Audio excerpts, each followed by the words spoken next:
Bom dia para todo mundo.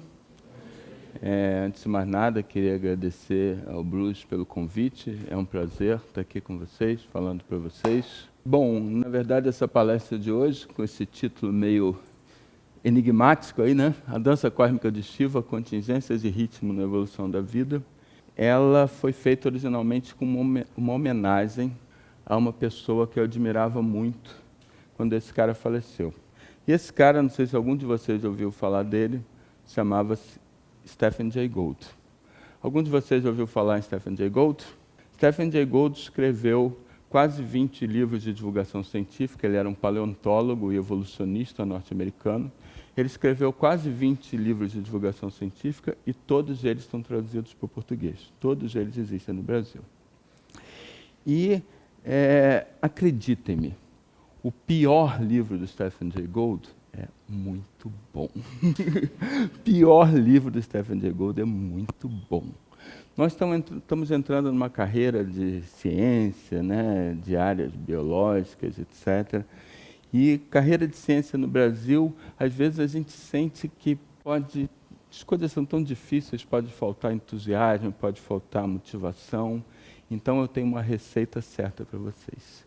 Não existe falta de entusiasmo que sobreviva a ler Stephen Jay Gould 3 vezes por semana. Beleza? Tudo bem? Então, essa palestra nasceu como minha homenagem a uma pessoa que tinha me influenciado muito em meu entusiasmo pela biologia e pela ciência, quando essa pessoa, que foi Stephen Jay Gould, faleceu. E eu queria, então, começar com os dinossauros. O primeiro livro de Gould chamou-se Ever Since Darwin, de Darwin para cá, né? E foi lançado no Brasil, traduzido com o título Darwin e os Grandes Enigmas da Vida. E a dedicatória desse livro é muito interessante, porque a dedicatória desse livro eu dedico esse livro aos meus pais, que me levaram para ver o Tiranossauro quando eu tinha 5 anos.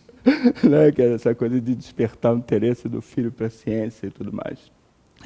Então é muito de surpreender que ver um tiranossauro com 5 anos possa ter despertado o apetite de Gould para a ciência. Afinal de contas, dinossauros são bichos fascinantes para todos nós, né? Então, todo mundo, qualquer filme dos dinossauros é um blockbuster, né? Uma exposição, as filas se estendem pela rua. Dinossauros são sempre imenso sucesso de mídia, né? E por que eles são um imenso sucesso de mídia? Claramente, eles eram bichos muito diferentes de qualquer coisa que exista hoje, e a maioria deles eram bichos muito grandes, né? Então, por isso, fascinantes. Mas eu me arrisco a dizer que existe uma terceira razão pela qual os dinossauros são tão interessantes para a gente, que é o enigma do seu súbito desaparecimento. A gente sabe que os dinossauros reinaram sobre a Terra por alguma coisa perto de 150 milhões de anos, e depois, subitamente, há cerca de 65 milhões de anos atrás, no registro fóssil, subitamente, está certo? Eles desapareceram completamente, né? E isso sempre foi uma coisa que levantou muita curiosidade, né, na ciência, muito interesse de estudar isso. E foram levantadas um monte, ao longo do tempo, foram levantadas literalmente centenas de hipóteses para explicar o desaparecimento dos dinossauros. Algumas foram listadas por um paleontólogo chamado Graham Jepsen, e essas hipóteses, então, formuladas para explicar o desaparecimento dos dinossauros, incluem alterações climáticas, como acontece geralmente com esse tipo de hipótese, já foi proposto para todos os gostos, que o clima teria se tornado subitamente ou lentamente quente ou frio, ou seco ou úmido demais, todas as coisas já foram propostas. Alterações de dieta, comida demais ou comida de menos, ou pobre em substâncias como óleo de samambaia ou cálcio, ou algum envenenamento na água ou nas plantas. Doenças, parasitas, desordens metabólicas ou anatômicas, hérnias, defeitos ou desbalanços do sistema hormonal ou endócrino, esterilização por calor, efeitos indesejados da homeotermia, degeneração dos cérebros e consequente estupidez, velhice racial old age, seja lá o que isso seja, porque eram 2 superordens, eram milhares de espécies, os dinossauros tinham uma diversidade que seria talvez comparável à da classe mamíferos hoje em dia, então, velhice racial não faz nenhum sentido. Senescência evolutiva da linhagem, idem, seja lá o que isso seja. Mudanças na pressão ou composição da atmosfera, gases venenosos, poeira vulcânica, meteoritos, cometas, mamíferos comendo seus ovos, extinguirem suas presas, orogenia, flutuação das constantes gravitacionais terrestres, desenvolvimento de tendências suicidas psicóticas, entropia, raios cósmicos, mudança dos polos magnéticos terrestres, inundações, deriva continental, a Lua saindo da bacia do Pacífico, vontade de Deus, incursões de pequenos caçadores verdes em discos voadores, falta de espaço na Arca de Noé e Paleoeltmerz. Paleoeltmerz foi uma palavra que foi cunhada pelo próprio Jeppesen, que quer dizer alguma coisa que aconteceu há 65 milhões de anos atrás, que a gente não faz a menor ideia do que foi. Tá certo? Mas, bom, aí a gente vai dar um corte daí da ciência tentando entender isso que aconteceu. A gente vai dar um corte para a Itália, para uma das cidades medievais mais bem preservadas do mundo, Gubbio. E Gubbio é muito famosa, na verdade é mais famosa por ter uma das arquiteturas medievais mais bem preservadas do mundo, mas num público mais restrito, Gubbio também é famosa por ter uma das melhores seções estratigráficas da transição KT do mundo. O que é uma seção estratigráfica? Os solos vão se acumulando ao longo do tempo geológico, os solos vão se depondo com o solo mais novo em cima do mais antigo, né? E às vezes alguma coisa, você tem um corte na fachada da montanha e aparece uma seção que você pode ir de cima para baixo do mais novo para o mais antigo, tá certo? Isso é uma seção estratigráfica. O que é transição KT? Transição KT é o momento na história geológica onde se extinguiram os dinossauros. É a transição do Cretáceo para o Terciário. Cretáceo, tradicionalmente, é abreviado na literatura como K. Né? Então, transição KT é a transição Cretáceo-Terciário. É o momento que os dinossauros se extinguiram. Beleza? Tudo bem? Essa é a famosa seção estratigráfica. Então, vocês estão vendo aí, em Gubbio, estava lá trabalhando um geólogo jovem, né, recém-doutorado em geologia, chamado Walter Alvarez, né, estava trabalhando lá e viu essa seção, coisa e tal, e ficou fascinado e falou com o pai dele, né, mandou uma mensagem para o pai dele, uma coisa não exatamente nessas palavras, mas mais ou menos assim: pai, vem cá ver o que eu achei na Itália, escuta aqui o que eu achei na Itália, que isso é muito interessante. Isso deu origem a uma interação científica muito interessante entre pai e filho, nenhum dos quais era paleontólogo. Luiz Alvarez era um físico, um grande físico da Califórnia, prêmio Nobel, que trabalhava com raio laser. Né? Mas ficou interessado pela descoberta do filho, geólogo, coisa e tal, e isso levou, então, a uma interação científica muito especial e muito interessante. E essa seção KT da transição Cretáceo-Terciário em Gubbio, datada então de 65 milhões de anos atrás, MA é milhões de anos atrás, está certo? Datada de 65 milhões de anos atrás, que é o momento em que os dinossauros se extinguiram, né? Consistia então de uma lâmina de 1 centímetro de saibro, sem fósseis, sobre calcário branco, riquíssimo em foraminíferos, e abaixo de calcário vermelho, com poucos foraminíferos. Tá? Bom, o que é saibro? Saibro, naturalmente, todos nós sabemos, é o piso preferido do Guga, né? Do nosso maior tenista. Mas saibro também é um mineral finíssimo, né? Uma granulometria finíssima de mineral que, então, pode se espalhar pelo vento por longas distâncias, etc., porque é um grão muito fino, tá certo? E você tem, então, seções de calcário, abaixo da transição, muito rico em foraminíferos, e acima, muito pobre, quase sem foraminíferos. Foraminíferos são invertebrados marinhos que também foram duramente golpeados na transição KT. Não foram extintos como os dinossauros, mas foram quase extintos, eram extremamente abundantes antes e se tornaram raros depois. E eles são marcadores da transição KT, porque você não acha um fóssil de dinossauro em cada esquina, beleza? Em qualquer transição, em qualquer seção estratigráfica. Mas você acha foraminífero em qualquer seção estratigráfica, tá certo? Então, eles são marcadores que também ajudam a indicar essa transição. Aqui vocês têm a famosa, né, seção estratigráfica de Gubbio, com calcário branco, calcário vermelho, a finíssima lâmina de saibro de 1 centímetro de espessura, e à esquerda é Luiz Alvarez, e à direita Walter Alvarez, o pai e o filho.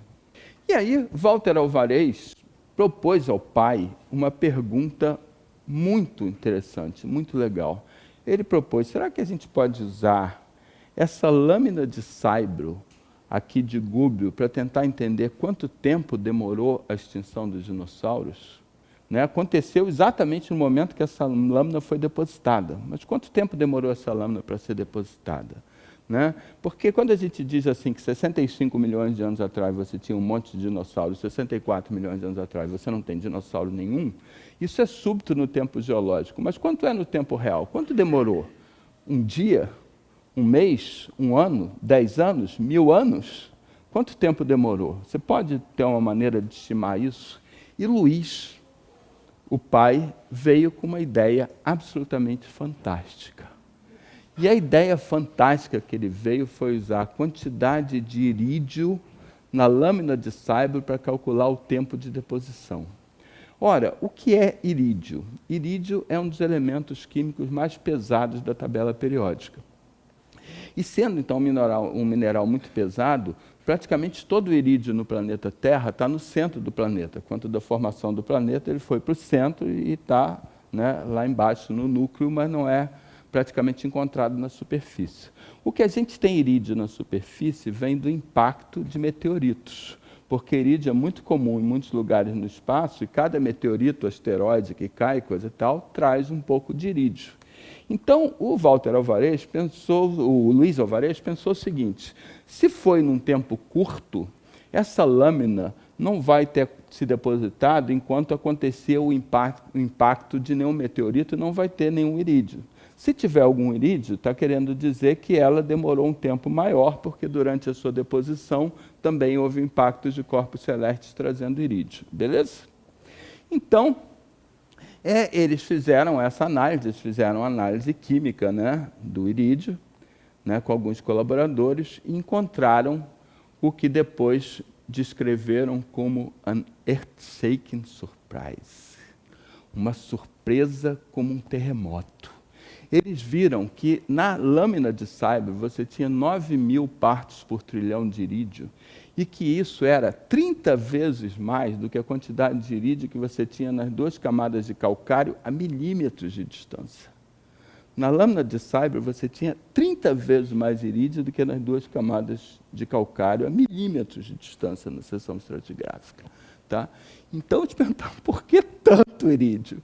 E aí eles, então, formularam uma audaciosa hipótese, e essa audaciosa hipótese é origem extraterrestre da anomalia de irídio em KT. Né?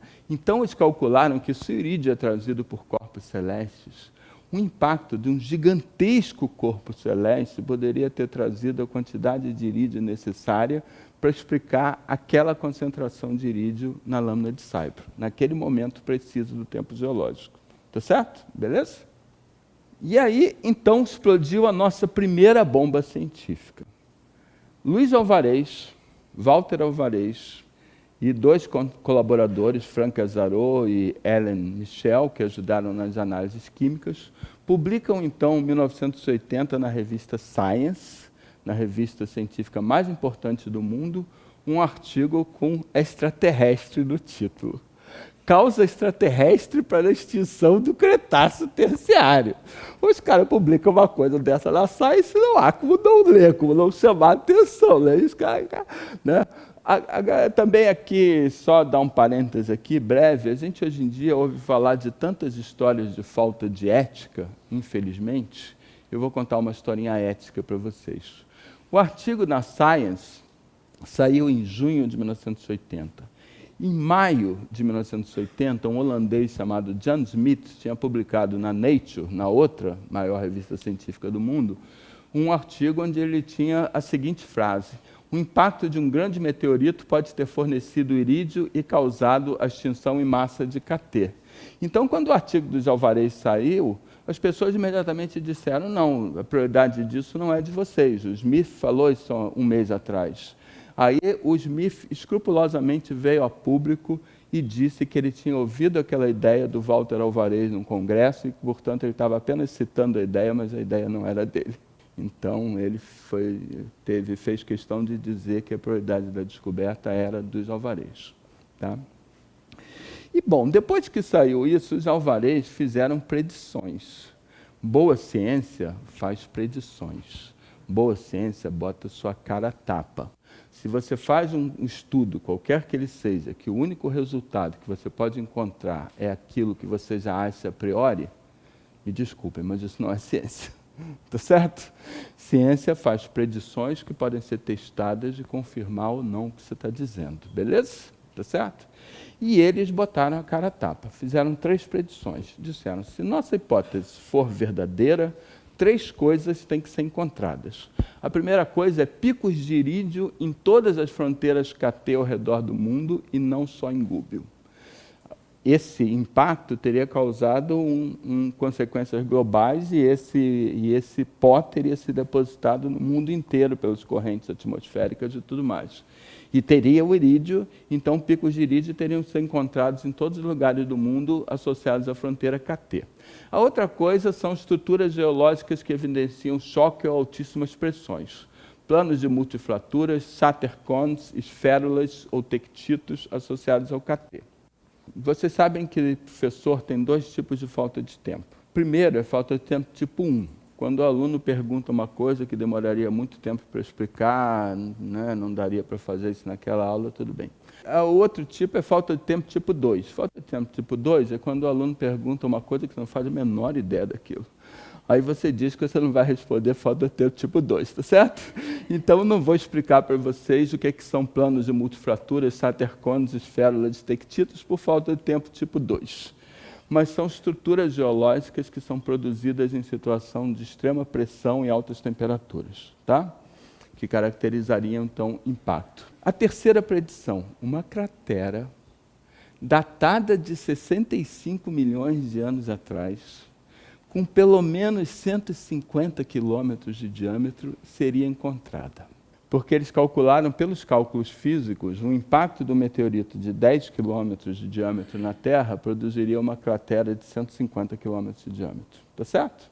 Então, predisseram que a cratera seria encontrada. E aí, começou um violento ataque à hipótese dos Alvarez. Então, vários geólogos, principalmente Charles Officer, Charles Drake e outros biólogos, começaram então a escrever, dizendo que era uma hipótese maluca, sem evidências sólidas, parecia uma coisa catastrofista, que parecia de biologia do século XVIII, que diabo era aquilo, no final do século XX, alguém com uma ideia catastrofista, não sei o quê. E onde está a cratera? Né? Como é que você pode ter uma cratera de 150 quilômetros de diâmetro na Terra e não conhecer, e não saber dessa cratera? Né? E, bom, aí a gente pode pensar umas coisas bem interessantes. A Terra tem relativamente poucas crateras, a Lua tem um monte, tá certo? Agora, isso quer dizer que a Lua recebe mais impactos de corpos celestes que a Terra? De corpos celestes grandes, provavelmente não, porque a Terra tem uma atração gravitacional muito maior que a Lua. Né? Apenas os corpos celestes pequenos não chegam na superfície da Terra, porque a Terra tem atmosfera, então eles são destruídos pelo atrito com a atmosfera e não chegam aqui embaixo. Agora, de qualquer forma, a Terra também, corpos celestes grandes, tem um monte de crateras. E por que na Lua as crateras estão todas lá e aqui não? Porque a Lua não tem os agentes de erosão e de sedimentação. Então, a Lua não tem vento, não tem água, não tem gelo, tá certo? Então, aqui as crateras, quando elas são formadas, elas são depois erodidas por esses agentes de erosão, em muitos casos, depois elas são cobertas por sedimento, elas são enterradas. Então, as crateras aqui, normalmente, são detectadas enterradas por evidências paleomagnéticas. Então, e evidências geológicas. Então, arrumações de minerais embaixo do solo e arrumações de minerais magnéticos circulares que mostram que ali embaixo tem uma cratera. Beleza? Tudo bem? Que já foi coberta por sedimento. Bom, e nos anos seguintes, então, centenas de artigos testaram as predições dos alvarejos. E primeiro, anomalias de irídio foram encontradas em todos os mais de 100 lugares do mundo onde a fronteira KT foi estudada, com picos chegando a 28 mil partes por trilhão, que ainda era o triplo de Gubbio. Tá? Então, em todos os mais de 100 lugares onde isso foi estudado, em todos os casos, a fronteira KT tem uma anomalia de irídio. A segunda coisa, estruturas associadas a impacto foram encontradas na fronteira KT em vários lugares, mas mais abundantes na América do Norte e mais ainda em Cuba, sugerindo que o impacto teria sido por essa parte do mundo, pela América Central. E, finalmente, Hildebrand e colaboradores, em 1991, na revista Geology, encontraram a cratera. A cratera era conhecida há décadas pela Pemex, que é a estatal mexicana de petróleo, tá? Por evidências paleomagnéticas e tudo mais, geológicas, uma cratera enterrada a 1 quilômetro de profundidade na costa da península de Yucatán, no México, beleza? Então, essa é a cratera de Chicxulub. Aqui é a linha, né? Aqui para cá é continente, para cá é mar na península de Yucatán. Mas isso, claro, hoje, porque naquela época a posição dos continentes e dos oceanos era completamente diferente, e o que era terra e mar hoje não tem muita relação com o que era naquela época. De qualquer forma, você tem aqui a cratera, né, enterrada, e essa cratera de Chicxulub, né, ela recebeu o nome por causa de um vilarejo mexicano, Chicxulub, que fica praticamente no centro dessa cratera, tá certo? Daí o nome. E essa cratera, então, ela tem 170 quilômetros de diâmetro. Então, os alvarejos eram umas bestas, que eles propuseram que ia ser encontrada uma cratera de 150 quilômetros, correspondente a um meteorito de 10 quilômetros de diâmetro. Na verdade, foi encontrada uma cratera de 170 quilômetros de diâmetro, correspondente a um meteorito de aproximadamente 11 quilômetros de diâmetro. Beleza? E a datação dessa cratera, né, por rochas profundas extraídas pela Pemex, a datação dessa cratera é 65 milhões de anos. Beleza? Então, depois da falta de crédito inicial, a teoria foi ganhando uma aceitação cada vez mais geral, né? Hoje em dia, eu diria que é praticamente consensual, tá? Essa foi a razão, essa foi a causa da extinção dos dinossauros, né? Então, com isso, a gente já pode entender o que aconteceu num dia que começou como qualquer outro na história desse planeta. O dia do oitavo impacto. Então, um belo dia, um asteroide de 11 quilômetros de diâmetro, movendo-se a 20 quilômetros por segundo aproximadamente, alguma coisa como 72 mil quilômetros por hora, penetrou a atmosfera da Terra. Vocês já pensaram no impacto que uma coisa dessa teria? Né? Vocês lembram da física de vocês, do ensino médio? Impacto é massa vezes velocidade ao quadrado. Por isso que você bater a 100 km por hora não é 2 vezes pior do que você bater a 50 km por hora. É 4 vezes pior, porque é massa vezes velocidade ao quadrado, tá certo? Então, imagina um impacto de um objeto com trilhões de toneladas, chocando-se com a Terra a 72 mil km por hora. Vocês conseguem imaginar isso? Os cientistas já fizeram tentativas de imaginar, de entender o que teria sido esse impacto. O impacto causou uma explosão de aproximadamente 7 milhões de megatons. 7 milhões de megatons é uma explosão com a força de 7 bilhões de explosões de Hiroshima. Ou 10 mil vezes maior do que todo o arsenal nuclear do mundo hoje. 10 mil vezes mais do que se todas as bombas atômicas do mundo explodissem hoje ao mesmo tempo. Tá? E com isso abriu-se uma cratera de 40 quilômetros de profundidade, vaporizando até as rochas à volta e causando temperaturas de milhares de graus. Tá? Uma das coisas mais impressionantes, uma coluna de água e destroços, né, elevou-se até uma distância estimada em 200 mil quilômetros. 200 mil quilômetros é metade da distância da Terra à Lua. Isso quer dizer que se você tivesse naquele momento uns marcianos tomando cerveja em Marte, tomando sua cerveja verde. Eu acho que a cerveja marciana é verde, sei lá por quê. Mas tomando lá sua cerveja e olhando na direção da Terra, eles subitamente veriam uma coluna de destroços se erguendo até metade da distância da Terra à Lua. Isso são, então, algumas imagens, né, que foram feitas, algumas imagens da reconstrução, né, o meteorito chegando a Chicxulub, o impacto, né, um impacto colossal. Isso teria, então, gerado terremotos numa escala jamais vista, né? Terremotos que iriam muito acima da escala máxima de intensidade de terremotos. E teria gerado um tsunami, tem várias estimativas, mas a menor estimativa é que teria gerado um tsunami, todo mundo sabe o que é isso, né? Um maremoto sísmico, né? Uma onda sísmica, que é uma parede de água que nunca quebra, né? Uma onda sísmica de, no mínimo, 100 metros de altura e se deslocando a, no mínimo, 1.800 km por hora. Então, o Brasil tem a honra de ser o berço de vários dos maiores surfistas de ondas gigantes do mundo, Carlos Burle, Heraldo Gueiros, Maia Gabeira, etc. Mas, com todo o respeito que eu tenho por essas pessoas, essas não encaravam, não. Essa ninguém encarava, né? E agora vem o pior.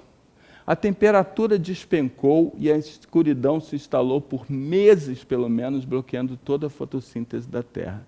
Então, com a imensa quantidade de detritos na atmosfera, você instalou noite por meses, acabando com toda a fotossíntese.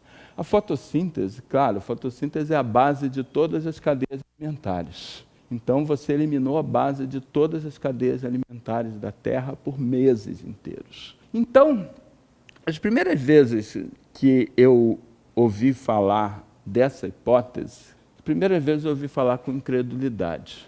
Porque eu pensei assim, a Terra tem 13 mil quilômetros de diâmetro. Como é que o impacto do meteorito de 10 quilômetros de diâmetro vai extinguir 70% das espécies viventes? Quando você vê a reconstrução do que um impacto desse teria causado, a surpresa muda de lado. A surpresa agora não é que tenha se extinto tanta gente. A surpresa é que alguém tenha sobrevivido. Tá certo? Né? E quem sobreviveu? Primeiro, organismos de áreas altas, que não foram varridas pelo tsunami. Beleza? Segundo, plantas que sobreviveram no banco de sementes. Provavelmente todas as plantas em pé foram destruídas, mas plantas sobreviveram no solo, em banco de sementes, e puderam voltar. E terceiro, os animais que conseguiram se adaptar nos meses seguintes ao hábito necrófago, para comer o único recurso que era abundante no planeta então, cadáveres degelando lentamente. Tá certo? Beleza? Então, ou seja, a nossa primeira pergunta, a resposta para a nossa pergunta, o que aconteceu com eles? Pobres dos dinossauros, tomaram uma pedrada enorme na cabeça. Agora, se vocês acham que tudo isso é espetacular, é maravilhoso, é surpreendente, então vocês se preparem, porque as surpresas estão só começando. Tá bom? Uma vez, numa universidade que tem um excelente departamento de paleontologia, né, que é a Universidade de Chicago, surgiu a notícia de que ia haver uma tenure em paleontologia. Tenure, nos Estados Unidos, é um emprego vitalício. Então, nem todos os cargos dos professores lá têm estabilidade, mas tem alguns que são extremamente cobiçados, que são as tenures, né? Então, surgiu uma dessas e lá tinha um paleontólogo jovem, chamado John Sepkoski, que tinha acabado de terminar o seu doutorado, e quando ele soube que essa vaga ia pintar em Chicago, ele disse, caraca, essa vaga vai ser minha de qualquer jeito. Eu tenho que fazer alguma coisa muito impressionante para mostrar serviço para essa vaga ser minha. Aí ele, então, fez um modesto trabalho da duração no registro fóssil de 3.500 famílias de vertebrados, invertebrados e protozoários. né? Ou seja, praticamente tudo, todos os animais, vertebrados, invertebrados e protozoários. Um total de aproximadamente 30 mil gêneros no registro fóssil. E como é que ele vê a duração? Ele vê lá a primeira camada estratigráfica em que aquele fóssil aparece, daquele gênero, e a última, tá certo? Ok? Tudo bem? Então, aí ele vê a duração. Ele, na verdade, ele queria entender o que era a duração de uma família, né? Categoria taxonômica que a gente chama família, qual é a duração média de uma família no registro fóssil, coisa e tal. Então, ele fez isso, né? E aí ele plotou no tempo o aparecimento dos gêneros e plotou o desaparecimento, tá certo? Num gráfico como esse, as ondas de extinção são caracterizadas por aqueles momentos onde acontece o desaparecimento de grande número de gêneros mais ou menos juntos. As ondas de extinção, então, são momentos em que a grande quantidade de gêneros desaparecem mais ou menos juntos. E aí ele pegou, deixou um gráfico, né, com as datas de aparecimento e extinção dos bichos, isso foi na década de 80, né, ele deixou um gráfico imprimindo lá no computador, numa impressora daquela de formulário contínuo. Isso hoje em dia, para vocês, isso é quase tão fóssil quanto os tiranossauros, mas acreditem-me, havia umas impressoras que iam puxando uns formulários muito grandes de folhas conectadas, muito devagar, matriciais, coisa e tal, e o Sepkoski deixou a impressora imprimindo aquilo, saiu da sala e deixou lá o colega dele mais velho, David Halp. E aí o Halp chegou, foi vendo o gráfico sair da impressora, ele foi ficando primeiro surpreso, depois atônito, completamente desconcertado. Ele pegou, rasgou o gráfico, saiu correndo, foi na sala do Sepkoski, agarrou o Sepkoski pela gola, sacudiu ele assim, "Do you see it? They are periodic." Você vê isso? Elas são periódicas. As grandes ondas de extinção se repetem no passado geológico com uma periodicidade regular. Certo? Esse era o famoso gráfico. Então, vocês têm ali no eixo vertical porcentagem de espécies extintas em cada uma das grandes ondas de extinção no passado geológico. E aqui o tempo geológico em milhões de anos, tá certo? Então, o mais antigo ali, 250 milhões de anos, 200, 100. A dos dinossauros está aqui, 65 milhões de anos, é aquela que está lá de cima, tá certo? Que dá aproximadamente 70% das espécies estimadas extintas, né? E vocês veem que tem várias outras ondas de extinção, as chamadas Big Five, as maiores, e tem várias outras, né? E aí vocês percebem, né? Mas aí você tem as várias ondas de extinção, e essas linhas verticais que vocês estão vendo equivalem a uma periodicidade de 26 milhões de anos. Então, vocês veem que as ondas de extinção se encaixam muito bem com uma periodicidade regular de 26 milhões de anos. Embora as ondas de extinção com intensidades diferentes, embora esteja uma que seja fora da periodicidade, porque você tem uma onda de extinção no Jurássico que é fora da periodicidade, mas que não é uma das maiores. Mas você tem, então, essa periodicidade aí, né? De aproximadamente 26 milhões de anos. Conforme eu falei, algumas ondas são maiores, outras são menores, e a primeira ali, à esquerda do gráfico, vocês veem que ela está truncada, porque aquela ali, na verdade, foi a maior de todas as extinções. A dos dinossauros foi a segunda maior. A maior de todas as extinções, das grandes extinções no passado geológico, foi a do Permo-Triássico, né, o Permiano-Triássico, onde você teve a extinção de estimados 96 a 98% de todas as espécies. Foi o momento na história da vida que a vida esteve mais perto de desaparecer, né? Então, essa extinção colossal do Permo-Triássico. Beleza? E aí, bom, uma vez que você obtém um resultado disso, tentando explicar o inacreditável. Que diabo de causa pode ter uma periodicidade de 26 milhões de anos? Né? Que diabo explica essa periodicidade? Bom, a primeira coisa que eles fizeram, nas palavras do Halp, que escreveu sobre isso depois, "We were trying to kill the periodicity." Nós estávamos tentando matar a periodicidade. Ou seja, estavam tentando aplicar os testes estatísticos mais severos que existiam para mostrar que a periodicidade não existia, que a periodicidade era um artefato, que podia ser explicado ao acaso. E não tinha jeito. A periodicidade era regular demais para ser explicada ao acaso por qualquer teste estatístico. apesar daquela diferença da intensidade que eu falei, etc. Então, em 1984, David Haupt e John Sepkoski publicaram a nossa segunda grande bomba científica, Periodicidade de Extinções no Passado Geológico, numa das revistas mais importantes do mundo também, Proceedings of the National Academy of Sciences, USA. Né? Publicaram, então, esse artigo e, imediatamente, foi uma paulada, foi um mega hit. Né? Eles publicaram em fevereiro de 1984 e o número de abril da revista Nature, 2 meses depois, já trazia 5 artigos discutindo o artigo de Haupt-Sepkoski, né, da periodicidade das extinções no passado geológico. E aí, então, os caras começaram a testar a nova ideia. Né? Então, será que existiam, da mesma forma que existe uma cratera de um meteorito associada a Chicxulub, será associada à extinção do Cretáceo Terciário, será que existem crateras associadas a todas essas extinções no passado geológico? Né? Então, de 1991 para cá, já foram encontradas crateras consistentes com pelo menos 6 das grandes ondas de extinção, inclusive todas as Big Five, as maiores de todas. Tá? Então, você hoje tem crateras correspondentes a todas as grandes ondas de extinção, então você tem ali a fronteira do período geológico. Não é coincidência que as extinções acontecem sempre em fronteiras entre 2 períodos geológicos. Na verdade, é o contrário, que períodos geológicos são definidos dessa forma. Períodos geológicos são definidos por substituição faunística ou florística que acontece justamente nas grandes ondas de extinção, tá certo? Então, é sempre uma fronteira. E aqui vocês têm várias ondas de extinção, inclusive do Permo-Triássico, aproximadamente 250 mil anos atrás, que eu falei para vocês, a maior de todas. Existem ainda vários candidatos para ser a cratera do Permo-Triássico, provavelmente foi mais de uma.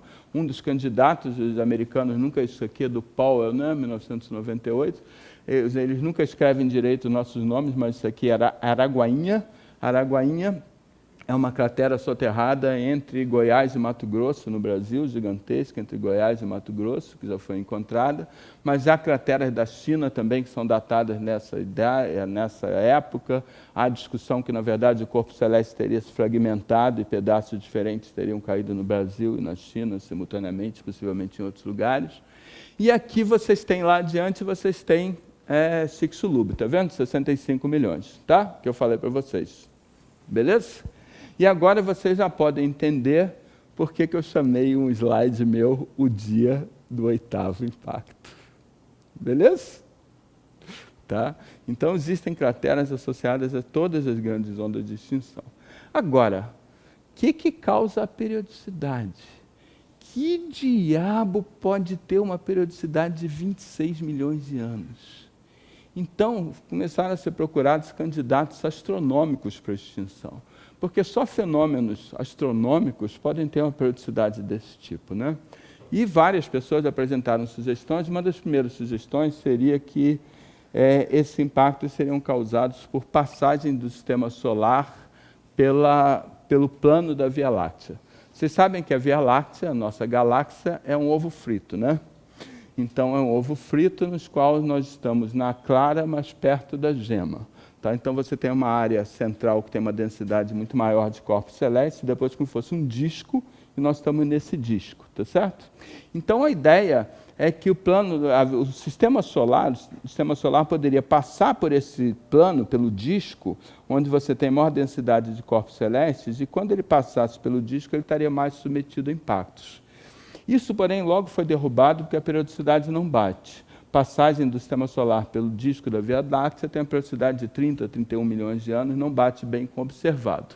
Agora, uma hipótese que ficou melhor, que se ajusta melhor, foi, então, perturbações de corpos celestes à nuvem de cometas de Oort.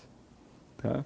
Então, os astrônomos conhecem há muito tempo uma nuvem de cometas de Oort, que tem uma gigantesca trajetória pelo universo e que nessa trajetória, ela passa aqui ao lado do sistema solar, muito próximo do sistema solar, ou a trajetória dela permite prever que ela vai passar muito perto do sistema solar, com uma periodicidade de...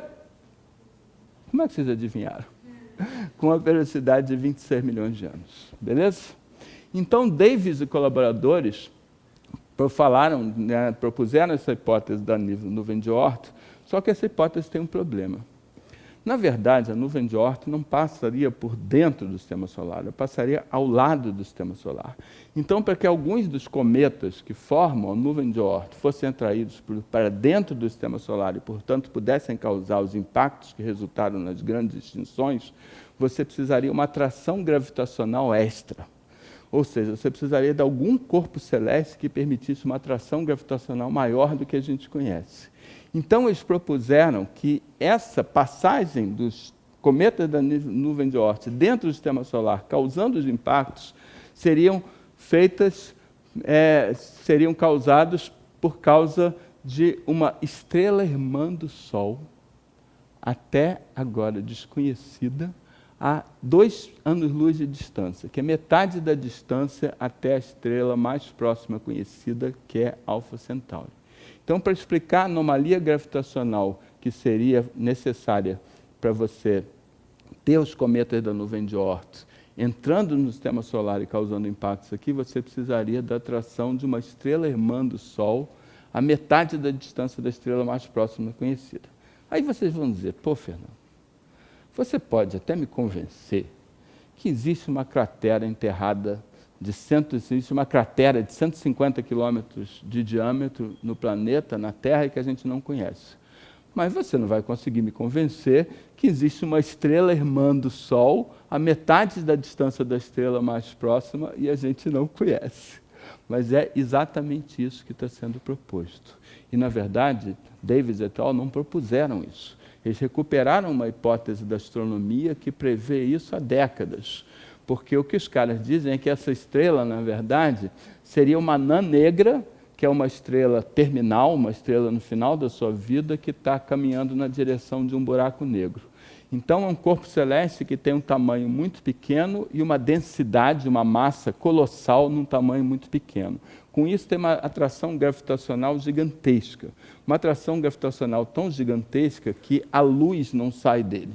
Tá certo? Ele impede a saída da luz. Então, não pode ser detectado pelos meios usuais. Normalmente, ele é detectado justamente pela sua influência gravitacional.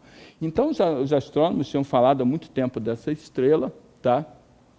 E Davis et al. Disseram que essa estrela seria necessária para explicar os impactos, né, que levaram às ondas de extinção. E eles propuseram, então, deram a essa estrela o nome da deusa grega Nêmesis. Beleza? Agora, uma hipótese interessante movimenta uma outra ciência. A periodicidade das extinções ainda é muito discutida e, de modo algum, está comprovada. Então, que a extinção dos dinossauros foi devido ao impacto do grande corpo celeste do meteorito há 65 milhões de anos atrás, isso hoje em dia é praticamente consensual. Agora, que existe essa periodicidade de 26 milhões, as causas e tudo, isso é discutido até hoje, você tem congressos discutindo isso é uma questão bastante interessante que ainda está no ar. E, de qualquer forma, a hipótese dos paleontólogos, né, isso é muito interessante em ciência, como a hipótese dos paleontólogos, Ralph Sepkoski, levou dezenas de astrônomos a voltarem a procurar pela irmã escura do Sol. Tá? Então, uma hipótese numa ciência movimenta outra ciência. Beleza? Bom, e aí então, nossa terceira e última parte. Filosoficamente, onde a gente fica diante de tudo isso? Né? E aí eu queria perguntar para vocês, o que vocês fariam se descobrissem uma espécie nova para a ciência? Se eu colocaria meu nome, eu não sei, mas agora o que eu tenho certeza é que eu tomaria uma boa cerveja, beberia muita cerveja, né, para comemorar uma coisa dessa. E se você descobrisse um gênero novo para a ciência? O que vocês fariam? Tomariam muita cerveja. Se você descobrisse uma família nova para a ciência? Eu vou cortar, vou direto ao ponto. O que vocês fariam se vocês descobrissem, de uma vez, 20 filos novos para a ciência? O que vocês fariam se vocês descobrissem, de uma só vez, 20 filos novos para a ciência? Todo mundo sabe o que é filo? É a categoria logo abaixo de reino. Houve um cara na história da ciência que descobriu, de uma só vez, 20 filos novos para a ciência. Vocês sabem o que ele fez? Nada, ele não percebeu. E esse cara chamava-se Charles Walcott. Charles Walcott fez a maior descoberta da história da paleontologia e me arrisco a dizer, uma das maiores descobertas da história da ciência como um todo. Jamais a paleontologia vai conseguir alguma coisa como o que ele conseguiu. Jamais a gente vai descobrir uma coisa tão maravilhosa quando ele descobriu. Porque ele descobriu a coisa mais próxima de uma máquina do tempo que nós algum dia vamos descobrir. O folheiro Burgess. Alguém aqui já ouviu falar do folheiro Burgess? O folheiro Burgess, Burgesseio, então, uma fauna de invertebrados marinhos de plataforma continental encontrada no Canadá, que é do Cambriano Médio, datado de 510 milhões de anos atrás. 510 milhões de anos atrás é muito mais antigo que os dinossauros, vocês estão percebendo? Meio bilhão de anos atrás. E o cara descobriu uma fauna de invertebrados marinhos de plataforma continental preservada com todas as condições perfeitas de preservação, com o sonho dos paleontólogos, preservados por uma avalanche subterrânea, submarina, por uma avalanche submarina, sendo enterrados imediatamente, né, em condições anóxicas, sem oxigênio e extremamente ácidas. São condições perfeitas para preservação, e isso faz com que você tenha invertebrados marinhos de 510 milhões de anos atrás, com as partes moles preservadas, com os órgãos internos preservados. Nunca ninguém vai descobrir alguma coisa mais parecida com uma máquina do tempo do que isso. Tá certo? E o resto da vida do Walcott foi descrevendo esses fósseis, que no início ele tentou encaixar tudo nos filos existentes, depois outras pessoas foram descrevendo o material dele, e a partir das descrições do material dele foram descritos quase 20 filos novos. E depois isso retrocedeu também, que boa parte dos chamados filos depois foram sendo encaixados em filos existentes também. Mas, de qualquer forma, bichos absolutamente espetaculares. E essa história, né, de Burgesseio, do folheiro Burgess, é descrito, então, aqui eu estou chegando nele, é descrito, então, num dos livros de Stephen Jay Gould, Wonderful Life, Vida Maravilhosa. Tá? Se vocês acham que um livro de paleontologia é chato, vocês não leram Wonderful Life. Tá certo? E que bichos são esses, né? Que bichos são esses que o Walcott encontrou? Ele encontrou coisas como marrela. Marrela é um bicho como se fosse uma carapaça com 4 lobos, né? E pernas articuladas, de pincéis e antenas, coisa e tal. Né? Eu já tive a experiência de segurar uma marrela, não uma réplica, uma marrela verdadeira, um fóssil de marrela. Né? O que, na verdade, não quer dizer nada, porque existem 10 mil fósseis de marrela no mundo, e um deles está no Museu de História Natural da PUC, do Rio Grande do Sul, onde me deixaram segurar o fóssil. Marrela é um bicho muito comum, tinha milhares no folheiro Burgess, e é um bicho de 1,5 cm de comprimento. Agora, é um bicho completamente diferente de qualquer coisa, completamente maluco, né? E Opabínia. Opabínia, um bicho com um monte de velas laterais de propulsão, um único apêndice apreensor central com uma garra dentada na ponta e 5 olhos de 3 tamanhos. E, que filo você bota esse bicho? Que diabo é isso? Que diabo é uma coisa dessa? E você tinha Anomalocaris.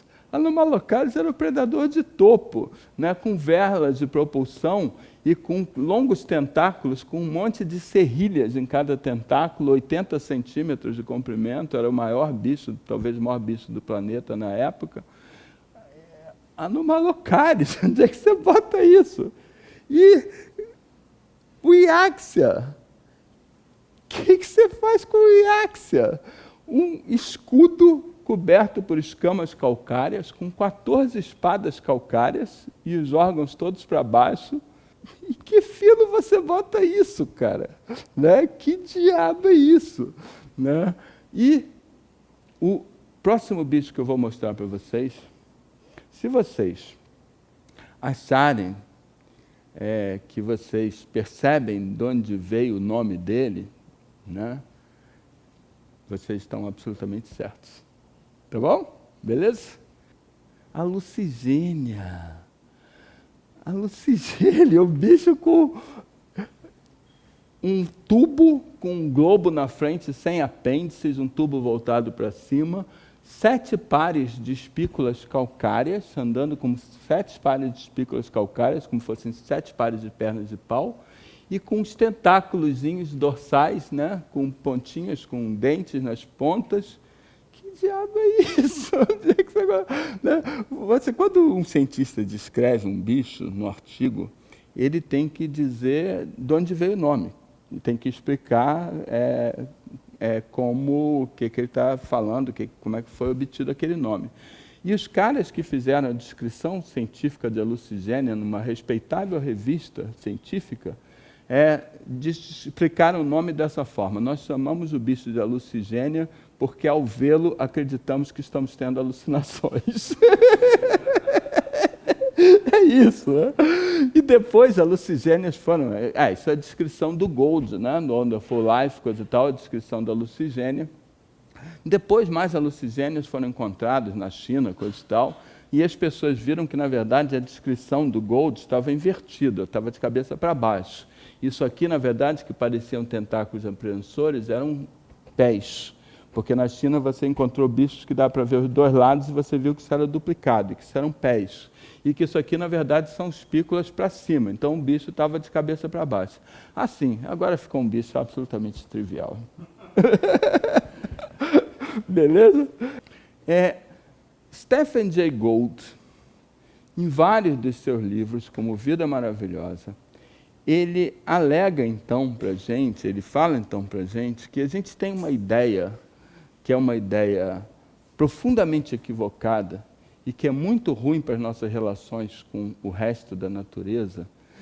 Nós, obviamente, somos parte da natureza, mas que a evolução seria como se fosse uma escada, onde a evolução estaria produzindo organismos cada vez mais aperfeiçoados e perfeitos, coisa e tal, até chegar na obra-prima da evolução, na culminância da evolução, que, por extraordinária coincidência, é a espécie que está dizendo isso. Tá certo? Beleza? Eu posso, na próxima apresentação aqui para vocês, a gente vai falar mais sobre evolução.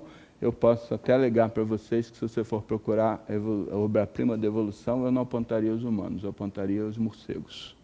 Mas a gente vai ver por quê, né? Daqui a algumas semanas, beleza? Mas, de qualquer forma, evolução não caminha assim, né? Nenhum dos nossos ancestrais está vivo. As espécies que a gente pensa que são uma escadinha levando a gente, nenhum deles está vivo. Tá certo? Nossos ancestrais estão todos no passado biológico. As espécies que estão vivas hoje têm uma história evolutiva tão longa quanto a gente. Vocês perceberam? Só que em direções diferentes. Todas as espécies que coexistem com a gente têm uma história evolutiva tão longa como nós, e nós não somos descendentes de nenhuma delas. Tá certo?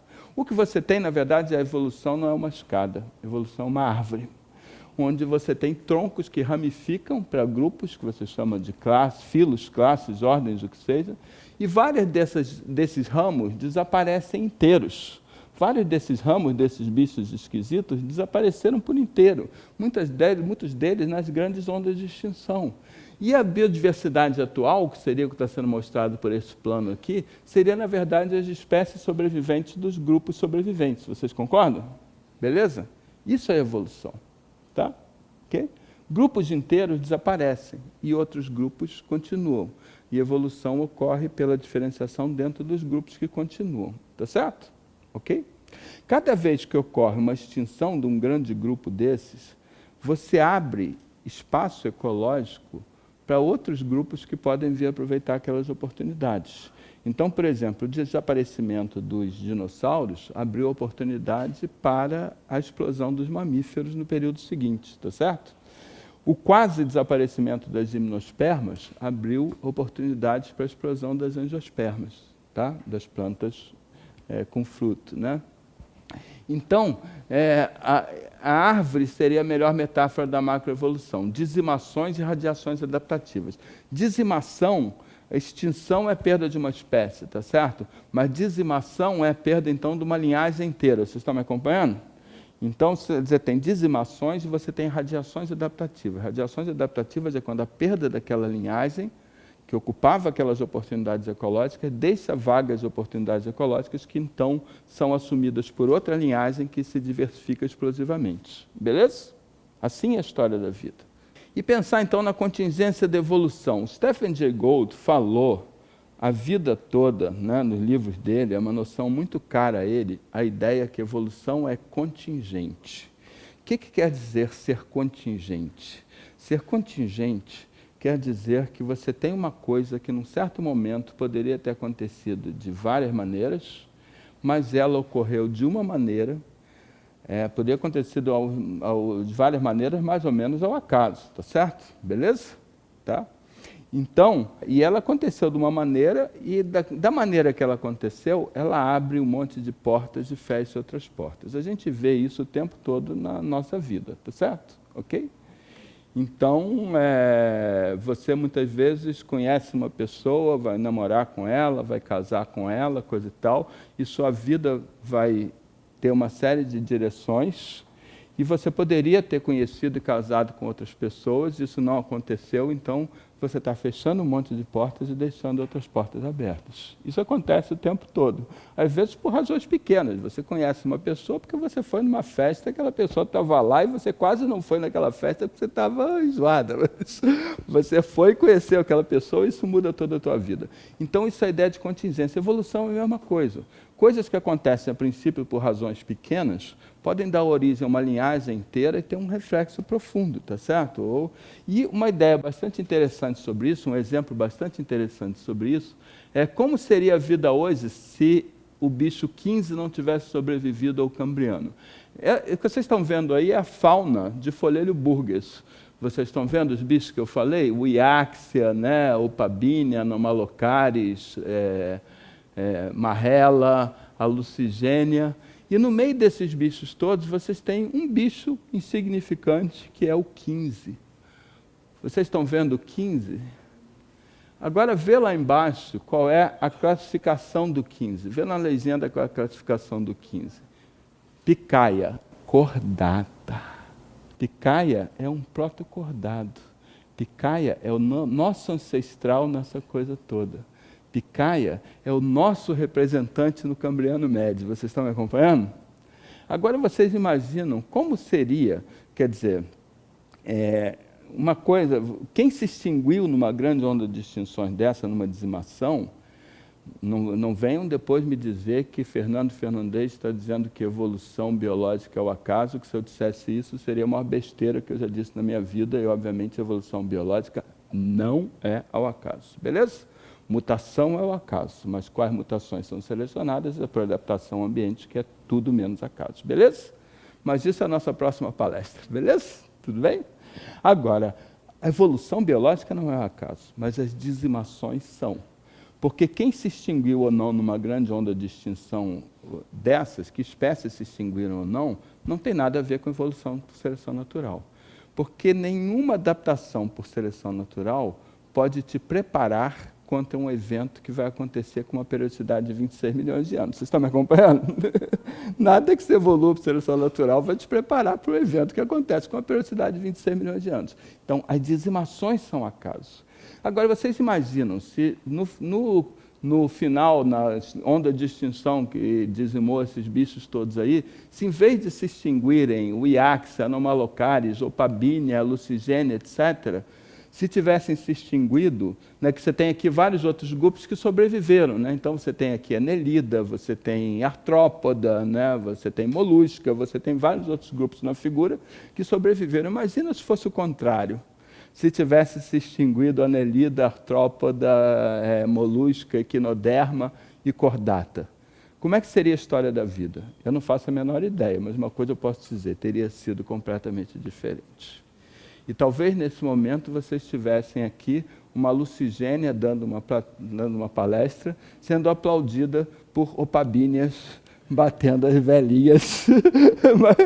Como seria, eu não faço a menor ideia, mas uma coisa a gente sabe, seria completamente diferente. Então, eu queria mais ou menos terminar com uma pequena historinha que eu vou contar para vocês, que é a misteriosa história do ET da Band. A Band, há 10 anos atrás, ou mais de 10 anos atrás, a Band teve, né, uma série no Jornal da Band de 5 dias mostrando o que seria filmes soviéticos que tinham emergido depois do fim da Cortina de Ferro, que mostrariam, então, a descoberta de um ET na Sibéria, né? E eu vi aquilo assim e disse, caraca, eu vou ver isso, pô, coisa interessante, será que finalmente eu vou ver uma evidência convincente disso? Aí, no primeiro dia, é uma série feita pelo Channel 4 da TV britânica, que na TV britânica é mais ou menos o equivalente ecológico do Silvio Santos, né?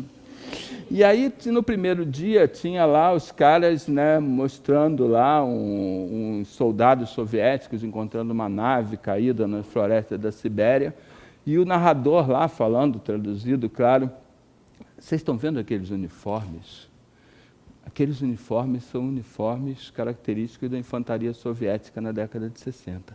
Vocês estão vendo aquela arma? Aquela arma é um Kalashnikov, é um fuzil padrão da infantaria soviética, etc.